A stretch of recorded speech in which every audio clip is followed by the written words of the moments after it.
హైదరాబాద్ ఉప్పల్ బగాయత్లో ఉద్రిక్తత నెలకొంది. బాలాజీ వైన్ షాప్ను తొలగించాలని మహిళలు ధర్నాకు దిగారు. బీజేపీ, తెలంగాణ జాగృతి, బీఆర్ఎస్ మహిళలు ధర్నాకు మద్దతు తెలిపారు. ప్రశాంతమైన ఉప్పల్ బగాయత్లో వైన్ షాప్ ఏర్పాటుతో ప్రశాంత కరువైందన్నారు మహిళలు.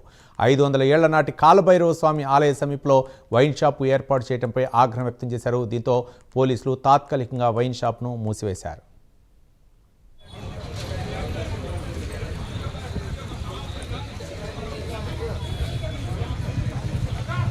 ఎవ్రీ నైట్ అందరూ లైక్ స్ట్రేంజర్స్ లాగా చాలా గ్రూప్గా ఫామ్ అయ్యి మేము బయటికి లైక్ రావాలన్నా కూడా చాలా భయం వేస్తుంది.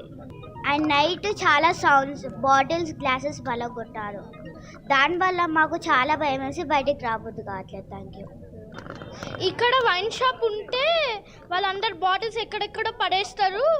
మేము ఆడుకోవడానికి చాలా భయపడుతున్నాము. మా తల్లిదండ్రులు ఇట్లా బయటికి పంపించట్లే. మేము ఇంట్లో ఉండి ఏం చేయడానికి ఏం లేదు అని నేను కోరుకుంటున్నా. ఈ వైన్ షాప్ తీయమని. మాకు ఆడుకోవడానికి రావట్లేదు. అందరూ వచ్చి తాగుతున్నారు. మా రోడ్డు దగ్గరకు వచ్చి మా అక్కలు ఆడుకోవడానికి భయపడుతున్నారు. కింద ఆడుకోవడానికి మాకు స్కూల్కి వెళ్ళడానికి అవ్వట్లేదు. ఇక్కడ బగాయత్లో ఏ సర్వీస్